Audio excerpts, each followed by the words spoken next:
Guys, আমার জীবনের কিছু কথা তোমাদেরকে আজকে তুলে ধরছি, তো তোমরা পুরোপুরি কথাটা শোনো। আমি এক গ্রামের মেয়ে, আমি গ্রামের ছেলেকে প্রেম করে করেছিলাম বিয়ে।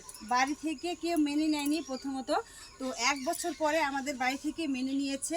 তো দেখো, আমার বড়রা হচ্ছে 6 ভাই। 6 ভাই, তো সবাই একসাথে থাকা যাবে না, যে যার মতো এখন ইনকাম করে থাকবে। তো দেখো, আমরা এখন পুরাতন বাড়িতে ছিলাম, তো পুরাতন বাড়ি থেকে আমরা এই নতুন বাড়িতে একটা ছোট্ট একটা কুটির করেছি, ঠিক আছে। এখানে মাটি কাটতে অনেক টাকা লেগেছে, যেহেতু আমার শ্বশুরবাড়ি থেকে একটা পয়সাও দেয়নি। আর আমার বরের সেরকম কোনো ইনকাম নেই, কারণ আমার বর কি করবে। আমার বর অ্যাক্সিডেন্ট হয়ে তার হাঁটুতে, ডান হাঁটুতে মানে একটা শিরা মানে কমজোরি হয়ে গেছে। তো এখানে অপারেশন হয়নি, সে চলে গেছিলো ব্যাঙ্গালোরে। তো ব্যাঙ্গালোর থেকে অপারেশন হয়ে এসেছে।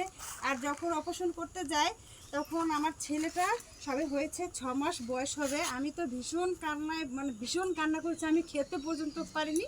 মানে আমার জীবনের কিছু মানে সেরা মানে মানে কী যে বলবো, তখন আমার ভাষায় মানে প্রকাশ ছিল না। কি বলবো, এত দুঃখ কাউকে মানে দেখানো যায় না, এত দুঃখ। তো কী বলবো, তো ঠাকুরের কাছে কামনা করেছি যে ঠাকুর, তুমি আমার বরকে ভালো রেখো, তুমি ভালো করে বাড়িতে নিয়ে এসো। তো 1 মাস ছিল অপারেশন হয়ে ব্যাঙ্গালোর, ব্যাঙ্গালোর থেকে বাড়ি আসলো। আর দেখো, তিলে তিলে কষ্ট করে লোন নিয়ে যেভাবে হোক আমি এই বাড়িটা, মানে আমার বর এই বাড়িটা করে দিয়েছে। তো দেখো, তোমরা দেখতে থাকো। এই হচ্ছে আমার আজকালকার ভিডিও। পুরো ভিডিওটা দেখার জন্য তোমাদের সবাইকে ধন্যবাদ।